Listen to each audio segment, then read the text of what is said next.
पाचोरा शहरातील लॉजिंगमध्ये एका 25 वर्षीय तरुणाची गळफास लावून आत्महत्या की घातपात, नातेवाईकांना संशय।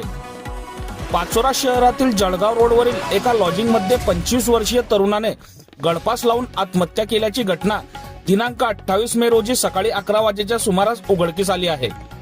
घटनेप्रकरणी पाचोरा पोलीस स्टेशनमध्ये अकस्मात मृत्यूची नोंद करण्यात आली आहे। घटनेचा पुढील तपास पोलीस उपनिरीक्षक कृष्णा घयाळ हे करीत आहे।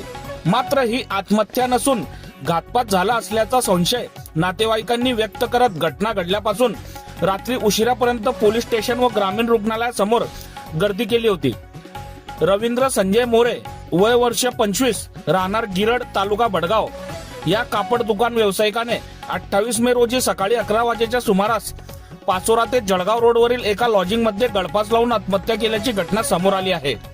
लॉजिंग मधून रवींद्र या शहरातील खासगी रुग्णालयात दाखल करण्यात आले। मात्र त्या ठिकाणाहून त्यास पाचोरा ग्रामीण रुग्णालयात दाखल केले असता वैद्यकीय अधिकारी यांनी रवींद्र यास मृत घोषित केले। गेल्या महिनाभरापूर्वी झाला होता रवींद्र याचा साखरपुडा।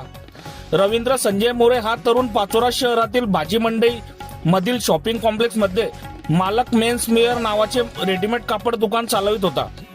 रवींद्र मोरे याचा त्यांचे मामा त्यांच्या मुलीसोबत गेल्या महिनाभरापूर्वी साखरपुडा झाला होता। नातेवाईकांना घातपाताचा संशय। रवींद्र हा सर्वांशी मिळून मिसळून राहणारा असून तो आत्महत्येसारखे पाऊल उचलूच शकत नाही, याचा घातपात झाला असावा असा संशय रवींद्र मोरे यांच्या नातेवाईकांनी व्यक्त केला आहे।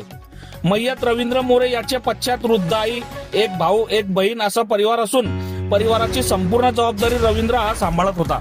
बघत रहा MH19 न्यूज। मुख्य संपादक श्रीकांत वानखेडे सोबत ब्युरो चीफ जोएब सय्यद, जळगाव जिल्हा, महाराष्ट्र।